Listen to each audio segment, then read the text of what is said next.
Hello friends, welcome back. I am Raju stock analysis में आपका स्वागत है। आज हम आपके सामने टोटल 5 कंपनियों का एनालिसिस करने वाले हैं। लेकिन उससे पहले मैं आपको एक अपडेट देना चाहूँगा कि हमने हमारी पिछली वीडियो में आपको ये बताया था कि सोमवार के दिन हम गणेश बेंजोप्लास्ट लिमिटेड में एक एंट्री लेने वाले हैं।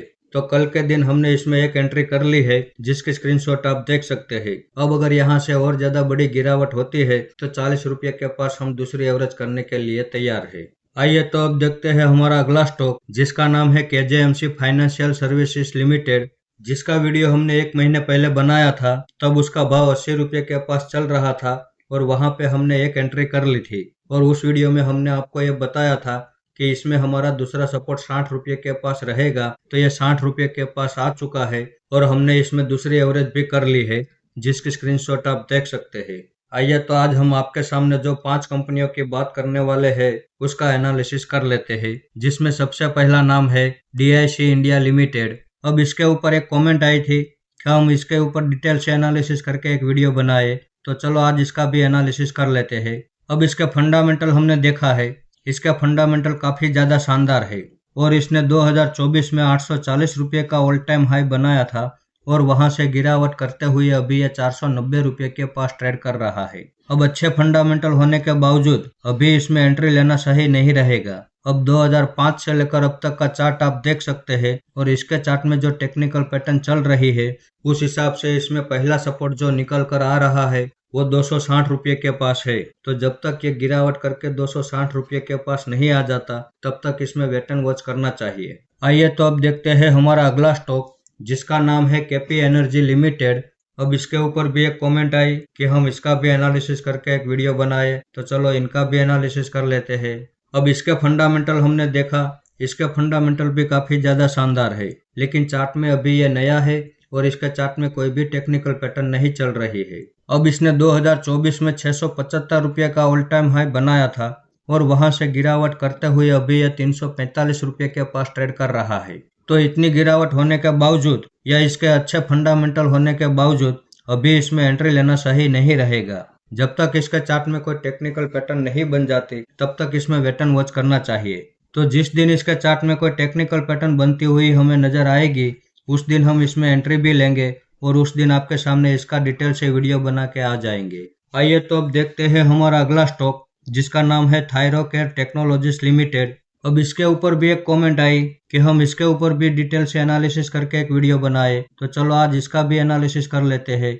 अब हमारे सब्सक्राइबर को हम इतना ही कहना चाहेंगे कि जो भी स्टॉक ऑल टाइम हाई के आसपास ट्रेड कर रहा हो हम उसमें एंट्री नहीं लेते हैं, फिर उसके फंडामेंटल चाहे कितने भी अच्छे क्यों न हो। हमें ऑल टाइम हाई के आसपास जो भी शेयर ट्रेड कर रहा हो उससे दूर ही रहना चाहिए। हम गिरावट में ही एंट्री लेते हैं, तो जब तक इसमें अच्छी खासी गिरावट नहीं हो जाती तब तक इससे दूर रहना चाहिए। और जिस दिन इसमें अच्छी खासी गिरावट हो जाएगी उस दिन हम इसमें भी एंट्री लेंगे और उस दिन आपके सामने इसका वीडियो डिटेल से बना के आ जाएंगे। आइए तो अब देखते हैं हमारा अगला स्टॉक, जिसका नाम है एजीएस ट्रांजैक्ट टेक्नोलॉजीज लिमिटेड। अब इसके ऊपर भी एक कमेंट आई कि हम इसके ऊपर भी एनालिसिस करके एक डिटेल से वीडियो बनाए, तो चलो आज इसका भी एनालिसिस कर लेते हैं। अब 2022 में इसने 180 रुपये का ऑल टाइम हाई बनाया था और वहां से लगातार गिरावट करते हुए अभी ये 4 रुपये के पास ट्रेड कर रहा है।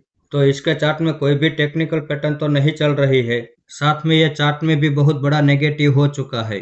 अब इसके फंडामेंटल हम देखें तो पब्लिक के पास 66% जितनी होल्डिंग है। अब 2022 से हम प्रमोटर की होल्डिंग देखें तो प्रमोटर वहां से लगातार अपनी होल्डिंग घटा रहे हैं और इस साल 2025 में मार्च क्वार्टर में प्रमोटर के पास 52% की होल्डिंग थी और जून क्वार्टर में प्रमोटर के पास सिर्फ 26% ही होल्डिंग रही है। यानी कि प्रमोटर ने 26% की होल्डिंग घटा दी है और अभी प्रमोटर के पास टोटल 26% जितनी ही होल्डिंग है। तो प्रमोटर के पास होल्डिंग बहुत ही कम है और ज्यादातर होल्डिंग तो पब्लिक के पास है। तो इस हिसाब से शेयर होल्डिंग पैटर्न में ये एक नेगेटिव पॉइंट है।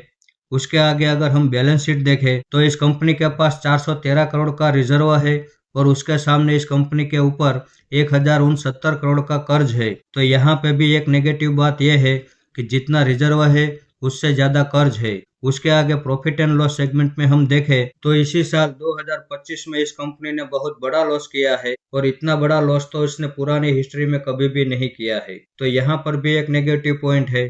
अब इसके फंडामेंटल में प्रॉफिट एंड लॉस सेगमेंट देखें, बैलेंस शीट देखें या शेयर होल्डिंग पैटर्न देखें, कहीं पर भी कुछ भी अच्छा नहीं चल रहा है। और चार्ट में देखो, चार्ट भी बड़ा नेगेटिव ही चल रहा है। तो जब तक इसके फंडामेंटल अच्छे नहीं हो जाते तब तक हमें इससे दूर रहना चाहिए। सिर्फ भाव देखकर या सस्ता समझकर इसमें एंट्री ले लेना ये अच्छी बात नहीं है। आइए तो अब देखते हैं हमारा अगला स्टॉक, जिसका नाम है वर्लपूल ऑफ इंडिया लिमिटेड। अब इसके ऊपर भी एक कमेंट आई थी कि प्रमोटर 1 साल से लगातार अपनी होल्डिंग घटा रहे हैं और ये स्टॉक क्या अभी फंडामेंटल में स्ट्रांग है? तो मैं उनको दिखा दूं। अब जब हमने इसका वीडियो बनाया था तब से लेकर अभी तक प्रमोटर ने कोई भी होल्डिंग नहीं घटाई है। अब 8 महीने पहले हमने इसका वीडियो बनाया था तब भी प्रमोटर के पास 51% की होल्डिंग थी और अभी भी 51% की ही होल्डिंग है। हाँ, ये बात और है कि 2023 तक प्रमोटर के पास 75% की होल्डिंग थी और 2024 के बाद प्रमोटर के पास सिर्फ 51% की ही होल्डिंग है।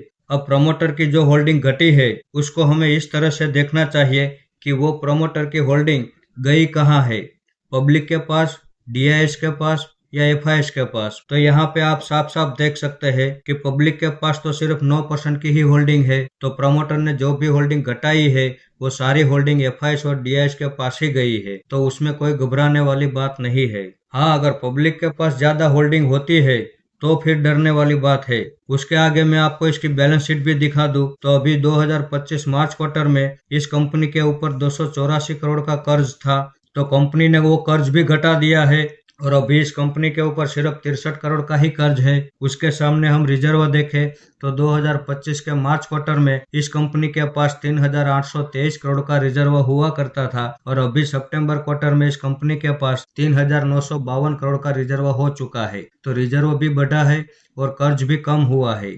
और प्रॉफिट एंड लॉस सेगमेंट में भी आप देख लीजिए, इस साल इस कंपनी ने 352 करोड़ का तो प्रॉफिट भी किया है। तो इसके फंडामेंटल में कहीं कोई खराबी नहीं है। अब हमने 8 महीने पहले जब इसका वीडियो बनाया तब उसका भाव 900 रुपये के पास चल रहा था और अभी भी ये 900 रुपये के पास ही चल रहा है। अब अगर यहाँ से और ज़्यादा बड़ी गिरावट करता है तो करने दो। इसकी हर गिरावट में हम बिना डरे अपना इन्वेस्टमेंट बढ़ाने के लिए तैयार है। तो हम उम्मीद करते हैं कि हमें कमेंट करने वाले हमारे सभी व्यूअर्स को सारे सवाल के जवाब मिल गए होंगे। फिर भी कोई डाउट हो तो आप फिर से कमेंट कर सकते हैं। तो इस वीडियो को आप मेरी ओर से बाइंग या सेलिंग के रिकमेंडेशन ना समझे, ये मेरा पर्सनल व्यू है जो मैं आपके सामने शेयर कर रहा हूँ। ऐसे ही अच्छे अच्छे टेक्निकल और फंडामेंटल वाले स्टॉक में आपके सामने लाता रहूंगा। आपने यहाँ तक मेरा वीडियो देखा उसके लिए आपका बहुत बहुत धन्यवाद।